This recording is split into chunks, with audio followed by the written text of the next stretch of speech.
In a second, Chris and I are going to head outside to meet the Red Arrows pilots. Now, recently they created a brand new manoeuvre and they invited the One Show to film it as they practiced for the first time, didn't they, Matt? Yeah, they did. And they're also asking you wonderful viewers for help as well, because they want you to name their brand new manoeuvre. Now, to help you out, of course, you've got to see this manoeuvre. So Helen Fospero was at RAF Scampton in Lincolnshire. When it comes to great British air bases, RAF Scampton is up with the best of them. Set in Lincolnshire, the base was home to the legendary Dambusters and Vulcan bombers, but now it's more famous as the home of the Red Arrows. They're known for their aerial formations, but one of their most difficult moves is when two jets fly head-on towards each other at breakneck speeds. Today is the first day that the team are practicing their new manoeuvre in its full glory, and we are going to be the first to see it. The pilots are called the Reds, but one of the most crucial parts of the unit is known as the Blues, the 110 strong engineers and support staff. Natalie heads up part of the Blues and is responsible for making sure the Hawks take off and fly safely. Natalie, these jets are more than 30 years old, and yet the things the pilots are expecting them to do out there are phenomenal, aren't they? Yes. Obviously, when you see them flying like speed, you know deep down if something's gone wrong, it's your responsibility, which isn't an option. It isn't an option. No. But how does that feel? The pressure can be intense. If someone's not happy with something, you stop and you reassess it. If you thought too hard, I guess you'd never sleep at night, would No, you? I'd never come to work. No, you wouldn't. So Callum, just tell me about the dye and how it gets into the aircraft. If you don't fill the pod properly, there's going to be not enough smoke for the display and it's going to be a disappointed crowd. So there's no gauges, there's no way of telling apart from listening to the dye filling in the pod. There's a safety aspect for them flying, isn't there, Yeah. with the smoke? How does that work? When they all break off, Red One will put his smoke on, can now follow him to wherever he is. It makes it a lot easier to see a little aircraft in the sky. It's not just the attention to detail maintaining the planes that's important, the pilots have to focus on every detail of their flight plan too.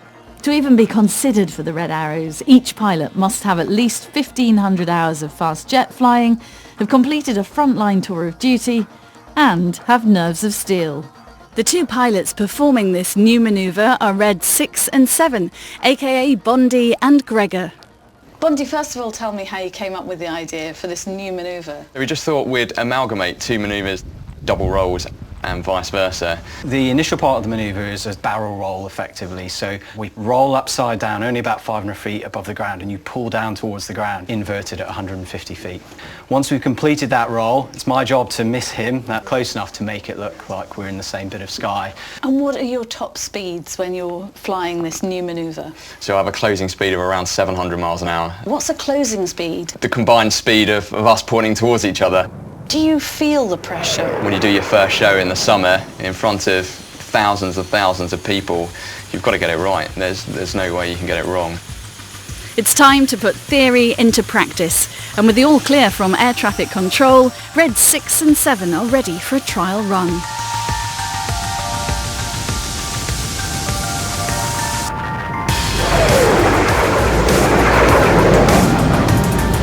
Squadron leader Martin Pert, or Red 1, is the leader of the Red Arrows. It's his voice and intonation which the other pilots rely on during their routines. From the readings you've got from there, Percy, what's it going to be like up there? Yeah, it's going to be a significant challenge for the guys today. There's a really quite a strong breeze from the west. These aircraft are getting on a little bit, but they're perfect for the role that we fly them for. We're really stressing them to their absolute maximum. There's a lot for these pilots to learn from these practice sessions. So Bondi, how was that? That was good. It's a bit breezy up there. Just adds a little bit of extra complexity to the manoeuvre. The post-flight briefing involves examining footage shot by their videographers. All this feedback is vital when it comes to this high-speed manoeuvre. Are you feeling good about it and that you're on target with where you want to be at this stage? It's good to see the sort of final product from the initial paper drawings. Great today to get out there with smoke. You know, the guys downstairs did an amazing job to get that ready for us. What are you going to take away from today? We're going to work on just the coloured smoke change. At the moment it's not quite there, the timing's just a little bit awry. Gregor? It's got to be the fudge for me. So the fudge is me making it look like I'm in the same bit of sky as Red 6. I can be too high or too low. I want to make it look like I'm in the perfect place every time. With a small gap in the weather, it's now time to perform their new manoeuvre at full throttle.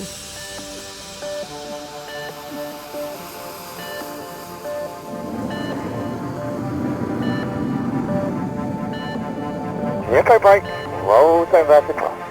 Step. Step. Face on. Brake, face on. Go. Go, whoa, go! That's fantastic. Felt like another decent run, I've got no point. 7 match, felt like a good one. You can't really ask for more perfect a shape than what you're seeing above you.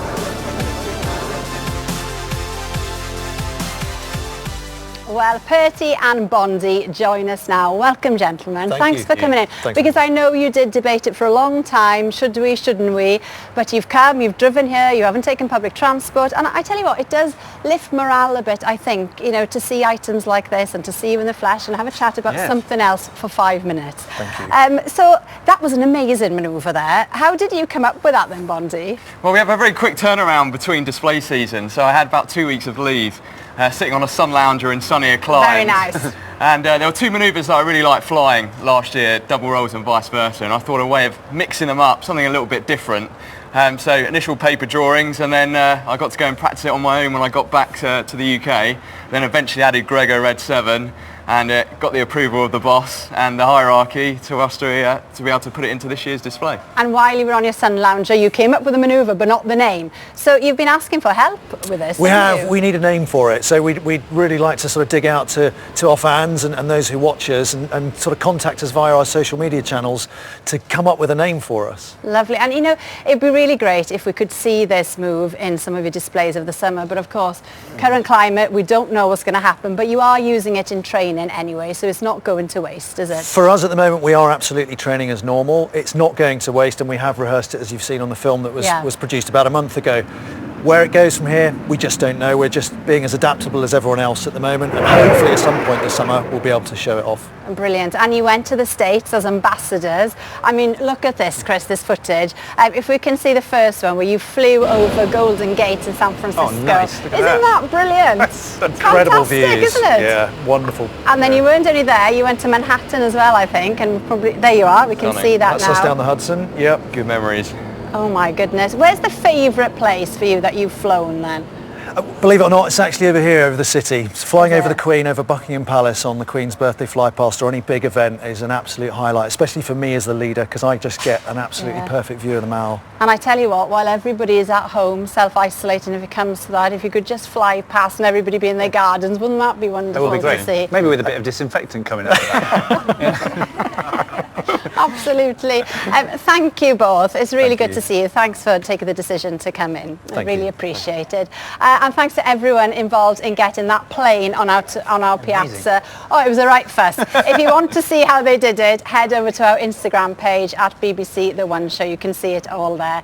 Thanks to all our guests tonight, especially to you, Chris, for coming in. Tomorrow we'll be hearing from Joe Wicks about how to stay healthy at home, which I think is a big thing now, isn't it? And Emily Atack will be here in the studio. And Matt, I suppose I'll see you virtually, I'm not sure. You will. I think they should call that move the toilet roll after everything we're all going through at the moment. But listen, I didn't want to finish the show without pointing out that it's somebody's birthday today, and when one is self-isolating, one can bake as well, so I've made you a cake. Oh, Matthew! I've made you a cake. I'll be over. Oh no, I can't. Oh, thank you. And now I'm going to go and eat the cake on your behalf with my wonderful family. But listen, I've really enjoyed it again. Follow me on Instagram. I'm filming my life at the moment. Bye for now. Bye.